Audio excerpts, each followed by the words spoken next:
First off, you're gonna want to prime your face to get it all ready for the makeup that you're wearing. I'm not wearing any foundation or concealer or whatever because my skin is going to look bad and dead anyway. Then I'm gonna take my white trusty powder and I'm gonna powder over my entire face. This will give your skin the dead look already, makes it look like the blood stopped flowing through your skin and body, and it kind of makes you look dead in the first place. Apply as many layers as you like. Then I'm going in with a contour brush and a cold brown shade. And I'm gonna contour around my face like I normally would, but this time I'm going in a bit deeper. So I'm gonna contour up my temples, my cheekbones, sides of my nose, above my eyes, and a bit next to my chin. And of course a bit under my eyes, which you would normally avoid, but in this case it's very important. Then I'm going back over that with a dark grey eyeshadow, and I'm gonna emphasize all of those contour that I did before. So I'm just going over that and I'm gonna blend that out through the brown eyeshadow that I used before. Don't forget your chest and neck, because your neck and chest will look a bit too lively if you don't do those, so make sure to get those with you as well. Kind of helps put the picture together. Now I'm taking a texture sponge and I'm dipping that in some brushwood colors, a bit green, a bit blue, a bit red. It just kind of helps break up the texture of your skin. Next up I'm going to use a lot of cream colors in my brush wheels and a brush, and I'm going to just take out a bit of yellow and green. And I'm going to just randomly put it on my face to make the texture a bit weird and make some spots look a bit more dead or bruised up.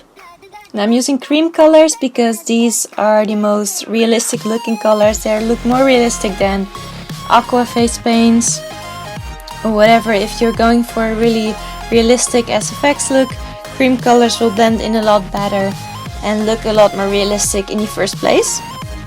I'm going over with a light pink and I'm gonna just use that around my eye and my eye sockets to make them look really red and irritated and to emphasize them a bit more. I'm gonna blend it out towards my skin. Also gonna use it a bit around my nose and a bit around my mouth.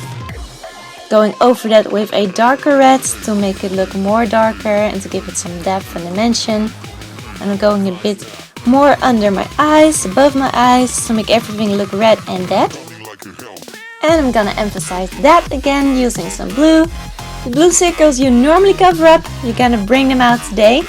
This is necessary. So go all out, bring back your blue circles under your eyes. It'll look fabulous for a zombie look. Now I look already a lot worse than I did in the beginning, but I'm gonna take it a little bit to the next level. So I'm gonna go back with a dark brown color. And I'm gonna emphasize the parts between my eyes and my eyebrow to make my eyes look more sunken in and to show my skull a bit more. Don't forget your chest again. It's also really important. If it's gonna be visible for your look that you're gonna wear, make sure to bring down the effects to your chest and neck area as well. Going over my contour with a dark red again, over my cheeks to make them look more sunken in, and over my temples. This brings back the really bruised and nasty colors all over your face, so they look even more nasty and disgusting than you did before. Oh, and don't forget your ears. I almost forgot them, but bring some purples, reds and blues over your ears as well, because when you die, your ears die with you, so don't forget those. And I'm going under and a bit above my eye with a bright red cream paint to make my eyes look really irritated, really dead, and it makes you look more dead. It really helps take out the shine and brightness out of your eyes, which we don't need as a zombie, so bring up that red around your eyes. Now for a little eye wound under my eye, I'm gonna use some latex. Be really careful with this stuff not to get it in your eye, nor get it in your lashes, because that's not really supposed to happen there. Be really careful and just use it on your skin only. Now this stuff stinks as hell and it stings in your eye as well, which is the reason why my eye is closed. Wait for it to dry, and while I'm doing that I'm just gonna emphasize some wrinkles on my forehead and a bit between my eyebrows. Now while your latex is dry, powder it off so it doesn't stick to itself and get all ruined. And then gently take off the latex, peel it off a bit to open your wound. Gently, gently, gently. Be really careful. Alrighty, now I put some red cream paint on the edges of my wound to make it look irritated, and I'm gonna put some stage blood in my wound. If you're going for a dried blood look, you can best use some stage blood like squirt blood or anything that dries. If you want it to look fresh, syrup-based blood is your best bet because that stays wet. Now I'm just gonna fill up my mouth with some black face paint. This is just aqua paint because I'm gonna apply the prosthetic over that, just in case. Now here comes the prosthetic. Hold up, wait.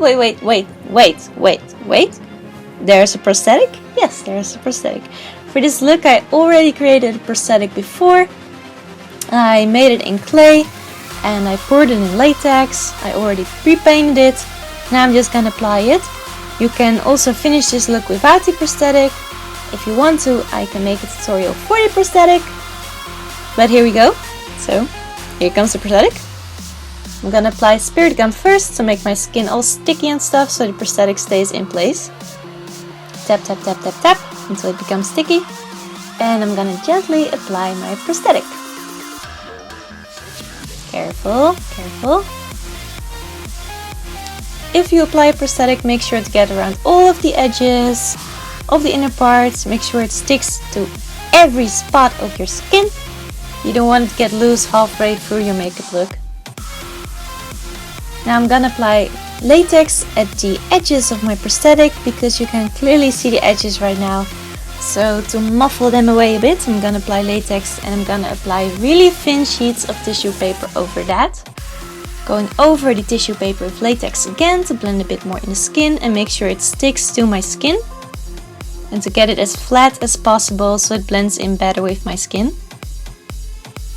For anyone who is wondering, yes, I can talk through this prosthetic. I just gotta be really careful. So I can't like scream or do whatever, but I can talk. Okay, so I colored the tissue papers with my concealer and I was going over that with the bruisewood color, same as I used before, to blend it in with my skin. Now I'm going over the gums with a bit of blood and a bit of dark red cream paint. And I'm also applying that cream paint all around the tissue paper and over my skin itself to blend it all together.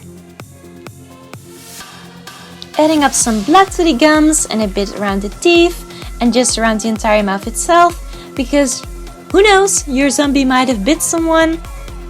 I don't know, my zombie did, so I was just gonna add up blood everywhere because it looks gory and it's nice.